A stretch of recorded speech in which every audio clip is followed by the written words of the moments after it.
questão não foi anulada. Tinha que saber de cabeça.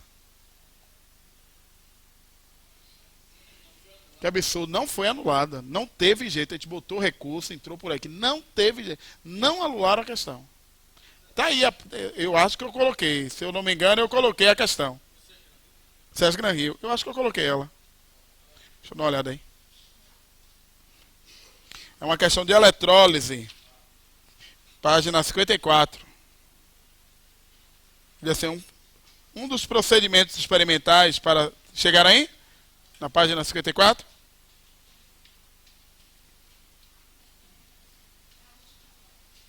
É a última página, né? Ele diz assim, ó. Um dos procedimentos experimentais para se obter sódio metálico é a eletrólise do cloreto de sódio fundido. Considere que a quantidade de eletricidade de um mol de elétrons é igual a 96.000 coulombs e 500 coulombs.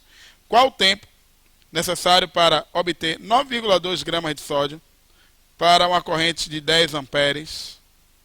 Então, um mol de elétrons vai descarregar um mol de sódio. Quanto é um mol de sódio? 23 gramas. Como é 9,2 gramas, aí você fazia a regra de 3 para descobrir a quantidade de mol e assim calcular o tempo, né? Agora, como é que sabe que um mol de sódio é 23 gramas? Aí, sem a tabela, é Flórida, né, velho? Sem a tabela, é Flórida. Aí ela lenhou, né, velho? Acabou. Estrutura atômica foi. Estou focando só naquilo que é importante? Sim ou não? Então, foquei no primeiro momento a química básica. No segundo momento, foquei na estrutura atômica.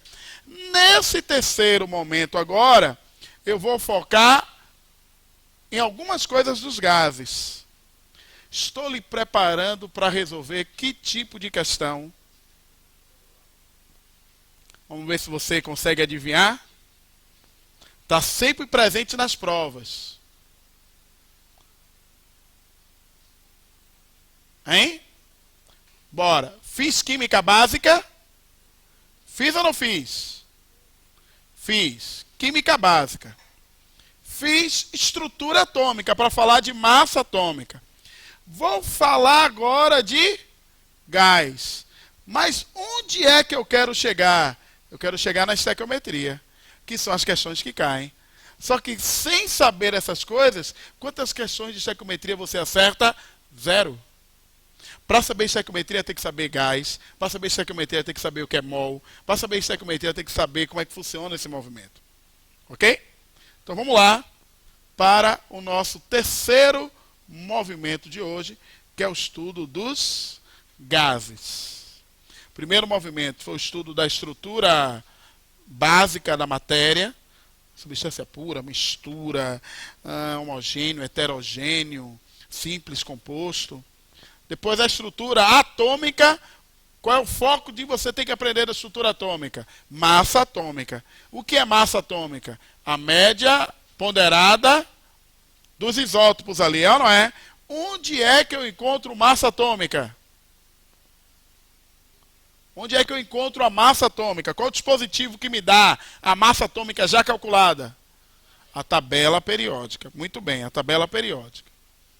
Estudo dos gases. É o nosso terceiro movimento de hoje.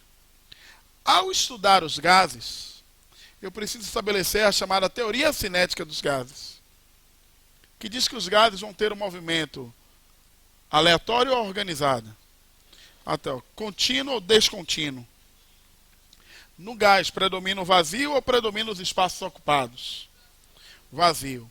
E se eu imagino este gás como um gás ideal, eu vou dizer que esses choques das paredes com recipientes são choques perfeitamente elásticos, não dissipam energia. Eu vou imaginar que o diâmetro das partículas é desprezível.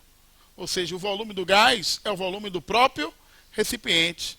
Eu vou admitir que a interação dessas partículas gasosas é uma interação que não acontece, não existe, para um gás ideal. Daí para o gás real, o cara de termodinâmica vai dar uma acrescida. Então ele vai sair do gás ideal para um gás real. A equação deixa de ser a equação de Clausius-Clapeyron e passa a ser a equação de Van der Waals. Qual a diferença do que você vai estudar aqui comigo para o que você vai estudar de gás lá na termodinâmica? Aqui o gás é ideal. As moléculas não têm volume. As interações são desprezíveis. Nesse gás ideal, algumas características eu escrevi. O volume do gás é o volume do recipiente.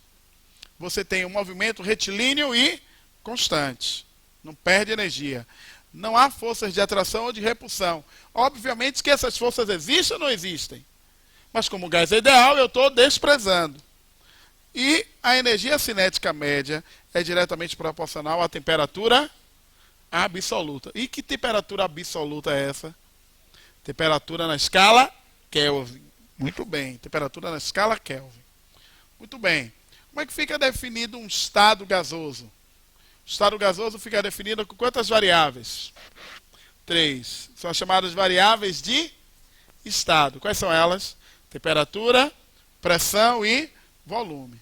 Então o estado do gás vai ser definido quando você conhece o volume que ele ocupa, quando você conhece a temperatura que ele está e conhece a pressão que ele está sofrendo. Quando a gente pensa em pressão, são várias as unidades para pressão? São ou não são? Em química, o cara usa muito a quais? E mais o quê? Milímetro de mercúrio. Em química, né? O quilopascal é muito para a galera de física, a galera de termodinâmica, não é assim? Se for falar de mecânica dos fluidos, meu Deus do céu, aí pira o cabeção, né? Pira o cabeção, porque além dele mudar um bocado de unidade, tem um negócio chamado de análise de... Aí, meu amigo, é para matar o peão, né?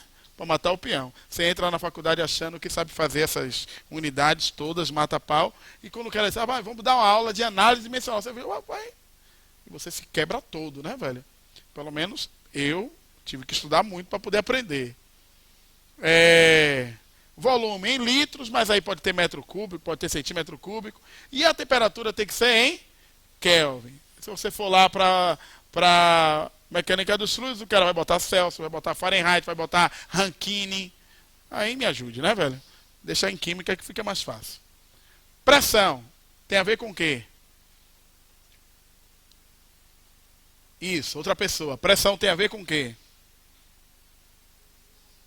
A força sobre a área. Só que tem como fazer força sobre a área assim, com gás?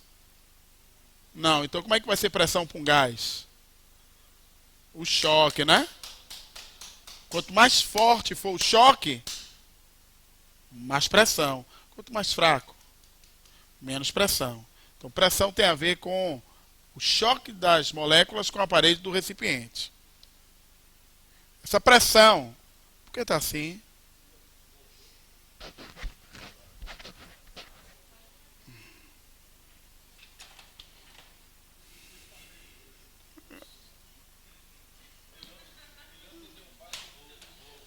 Foi mesmo, velho? Isso aí é da aula passada, velho. Não é? Negócio de um MA que eu escrevi. Galera, essa coluna é uma coluna de mercúrio. E pela hidrostática, a pressão de fora está igual à pressão nesse nível aqui, ó, não é? Então quando o cara tira a rolha e o líquido desce, o tamanho da coluna de mercúrio é o tamanho da pressão atmosférica. Então aí nós estabelecemos a primeira relação entre a pressão que é de 1 atm para 760 milímetros de mercúrio. Isso, por aí, isso mesmo. Exatamente. Ó, tá ali, ó.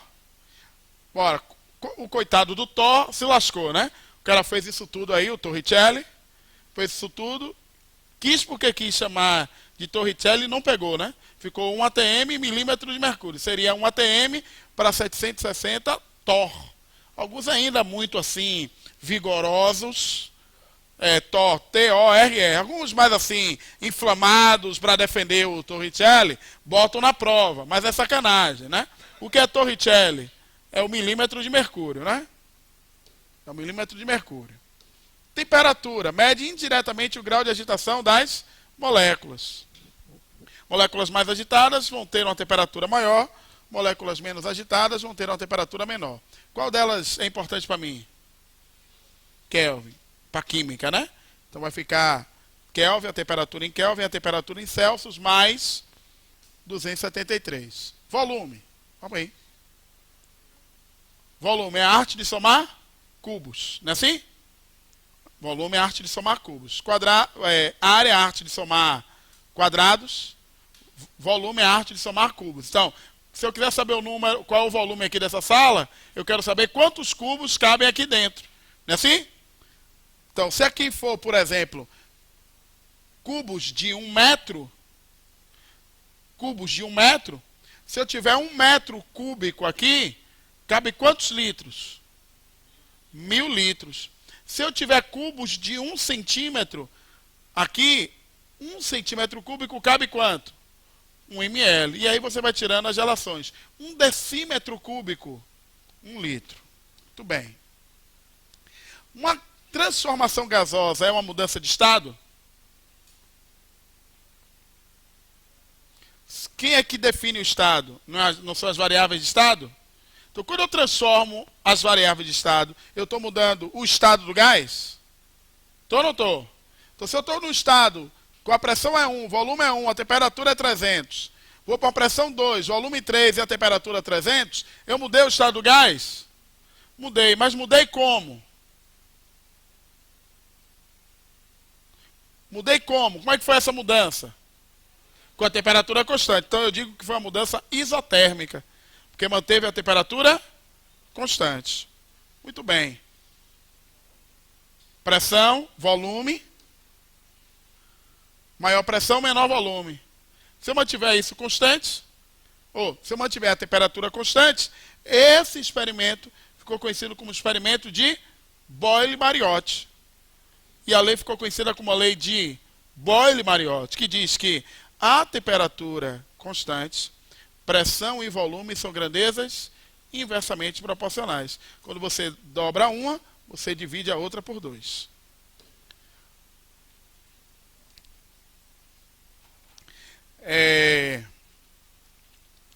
Pressão e temperatura. É pressão 1, volume 1.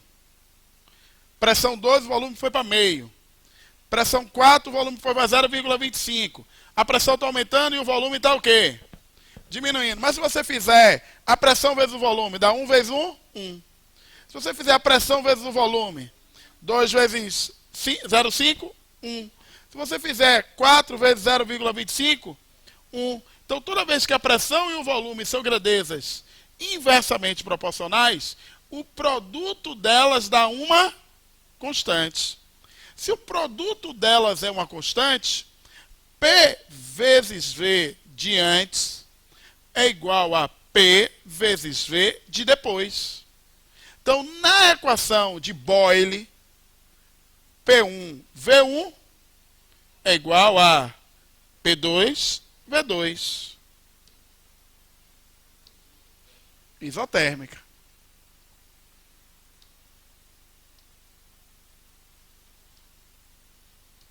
Vários estados, e com a extrapolação aí dos estados, você vai ter uma curva chamada de isotérmica. Vai aparecer muito na termodinâmica essas curvas, hein? Ciclo de Carnot, sim? Ciclo de Diesel, vai aparecer as curvas. Essa daí é bem simplesinha. P vezes V. Quem é que deve ser constante? T. É sempre quem não aparece. Se você tem P e V, quem não aparece é o constante, é o T. P1, V1, P2, V2. Eu normalmente gosto de botar ali I para o início, e O para o final, porque a fonética fica legal da gente lembrar. Então, P1, V1, P2, V2 é a mesma coisa que PV, povó. Então, Lady Boyle, PV, povó. P1, V1, P2, V2. Lady Boyle é a mais importante. P1, V1, P2, V2.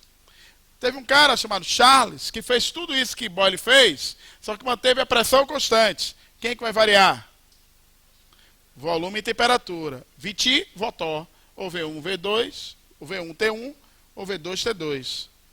Um outro, chamado Gay, juntamente com Lussac, fez uma transformação a volume constante. Ficou P1, T1, ou P2 sobre P2, T2. Que a galera brinca dizendo que é Piti, Potó. Se eu quiser juntar as três, P1, V1, T1, é igual a P2, V2, T2. Não é assim? Que a gente diz que é o PVT, Povotó. Quando é que eu uso o PVT, Povotó? Quando nada for constante. E se a temperatura for constante? Corta a temperatura. Fica o quê? PV, Povó. É a lei de Boyle, né? Se a pressão fosse constante, corta a pressão. Fica VT, Votó. E se o volume fosse constante? P1, T1, P2, T2. Ok? É chamada equação geral dos gases. Está aí ela, ó. P1, V1, T1, P2, V2, T2. Essa equação entra a quantidade de gás? Não, não entra, né? A quantidade de gás.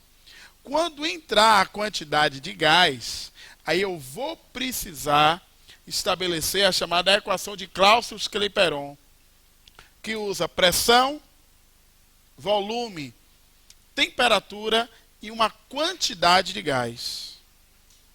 E para falar dessa quantidade de gás,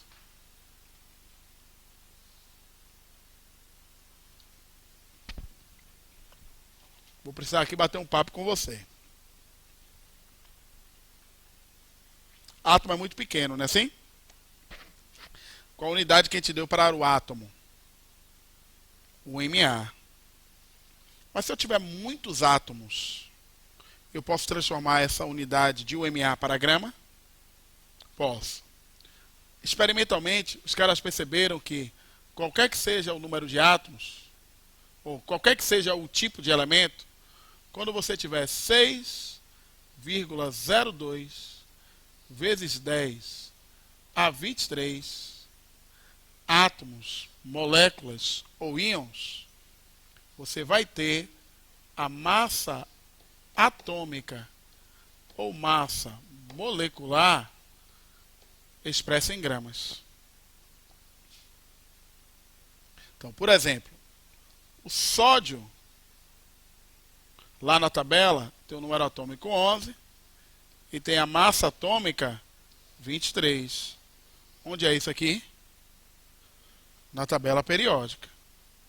Então, quanto é a massa de um átomo de sódio? Boa, boa. 23 UMA. A galera hoje em dia está simplificando, botando 23U, viu? Não fique achando estranho, não. O cara bota 23U, para não botar UMA, tanto faz. Então, experimentalmente, 6,02 vezes 10 a 23 átomos de sódio vai ter 23 gramas. Isso, vou fazer. Esse número aqui, ó, ficou conhecido como número de Avogadro. Avogadro. 6,02 vezes 10 a 23. Como na química a galera gosta de simplificar, física a galera gosta de atrapalhar. Mas química o cara gosta das coisas mais simples, mais fáceis. Por isso que eu fiz já química, né? Na realidade eu fiz enganado engenharia química, né?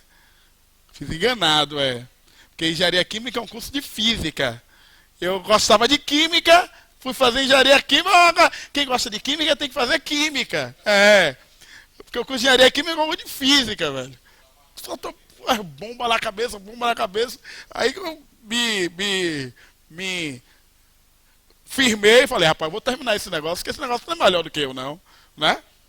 Mas é pauleira. Quem fez engenharia química sabe que o bicho pega. Maluco, 6,02 vezes 10 a 23. Ao invés de usar esse número, os caras resolveram criar um negócio chamado de mol. O que é um mol? 6 vezes 10 a 23 coisas. E esse mol faz o papel do número de Avogadro. Pega o valor de 23U e passa para 23 gramas. Essa massa é a massa de um mol? Aí os caras chamam isso de quê? Massa molar.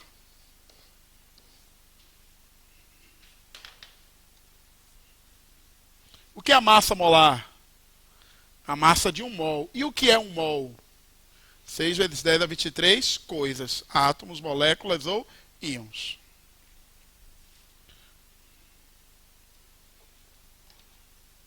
Se fosse o H,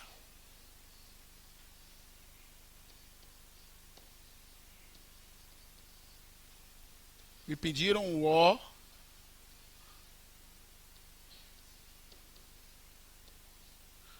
Vou botar aqui o C.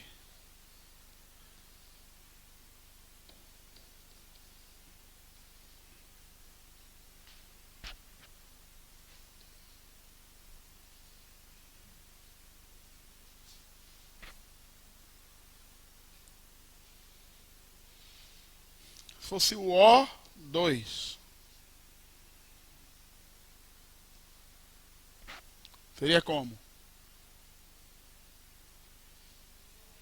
Seria 16 vezes 2, porque são dois átomos de O, que dá quanto? 32U. Não é assim? E se fosse um mol de O2? 32 gramas. É a massa molar do O2. Se fosse água, seria 1 vezes 2, que é o hidrogênio, mais 16 vezes 1, que é um átomo de oxigênio. Dá quanto? 18 o quê? U. Mas se for 1 mol de água, dá quanto? 18 gramas. Faz aí a glicose.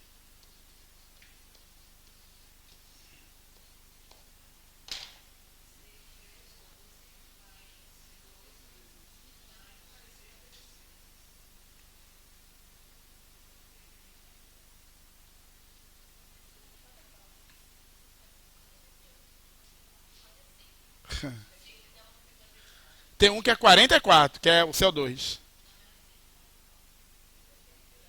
Tem um que dá 100, que é o CaCO3, carbonato de cálcio. 16 é o metano.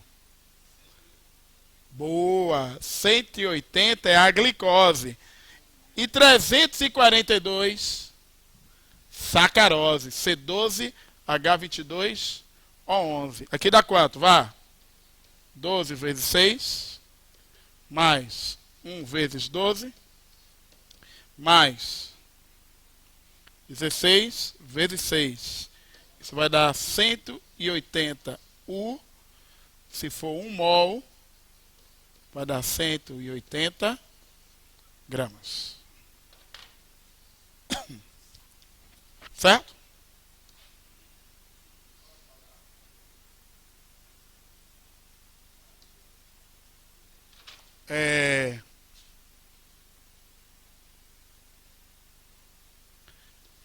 P, V sobre T é uma constante. Se a pressão for 1 atm, o volume for 22,4 litros, numa temperatura de 273, eu vou estar nas chamadas condições normais de temperatura e pressão, chamada de CNTP, que é um ATM de 0 graus Celsius.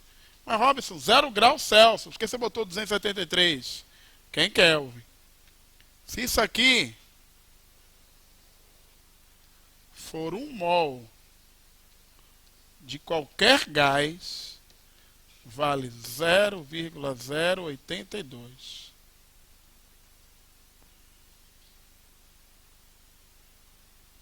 Que a galera de química chamou de R. Quem é R? Constante universal dos gases. Por que universal? Porque serve para qualquer gás. Mas se for o quê? 1 mol. Aí eles perceberam que quando colocava 2...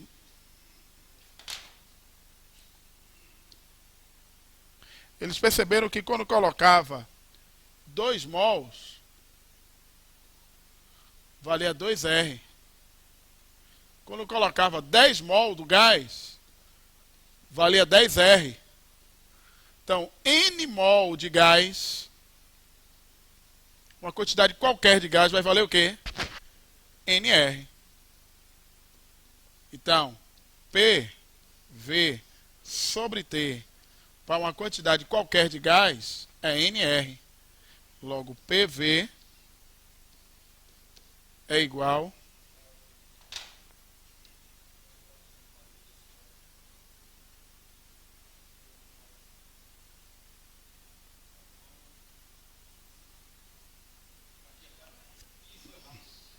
Foi rápido demais, né, velho? Será que eu volto aqui? Vixe, perdi tudo, foi? Então, PV é igual a NRT. Onde N é o quê? Isso. Que a galera hoje em dia não está mais chamando de número de mols. Está chamando de quantidade de matéria em mol. Ok? Então, se os caras forem muito exigentes da prova, você já sabe o que é. Eles não estão mais usando essa expressão, número de mols. Estão usando quantidade de matéria em mol. Quem é a quantidade de matéria em mol de um gás? Hein? Qual é a quantidade de matéria em mol de um gás? A quantidade de matéria em mol de um gás é a massa do gás dividido pela massa molar. Ok? É a massa do gás dividido pela massa molar.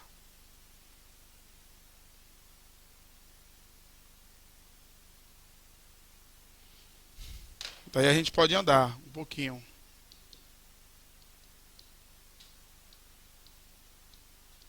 Ah, já foi aqui, né? PV, NRT. Quem é N? A quantidade de matéria em mol. Como é que eu calculo? Massa sobre massa molar.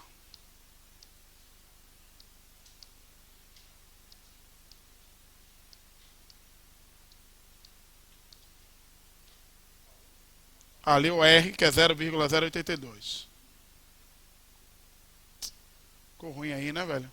Condição normal de temperatura e pressão, CNTP, não é isso? Um ATM, 0 graus Celsius. Nessas condições, 1 mol de qualquer gás ocupa o volume de 22,4 litros. E aí é a demonstração que eu fiz para você passo a passo, né? PV sobre T, você tem 1 mol, vai valer R, que é a constante universal dos gases. Quanto é que vale esse R? 0,082. Por hipótese de Avogadro, você tem 2 gases submetidos à mesma condição de temperatura, pressão e volume. Se você tiver 2 gases nessa situação, submetidos à mesma condição de temperatura, de pressão e de volume, a quantidade de gás que vai ter aqui é igual à quantidade de gás daqui, segundo a hipótese de Avogadro. Então, quando o cara fala assim, hipótese de Avogadro, ele pega 2 gases diferentes, submetidos às mesmas condições de pressão, temperatura e volume. por hipótese que depois foi comprovada como verdade, a quantidade de gases que tem aqui é igual à quantidade de gás que tem lá.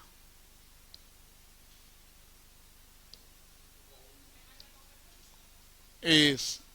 Não, em qualquer condição. Agora tem que ter mesma pressão, volume e temperatura. O que é uma mistura de gases? O próprio nome já diz. É você pegar um gás e misturar com outro. Só que, por definição, quando a gente está com um estado gasoso, as partículas estão muito próximas ou muito afastadas? Afastadas. E um cara chamado Dalton, quando misturou os gases, percebeu que cada gás se comportava como se estivesse sozinho na mistura. Isso ficou conhecida como lei das pressões parciais de Dalton. Cada gás na mistura se comporta como se estivesse sozinho. Então aqui na mistura, ó, eu posso estudar esses caras como se eles estivessem sozinhos. Então, quem é a pressão total dessa mistura? É a pressão parcial de A e a pressão parcial de B.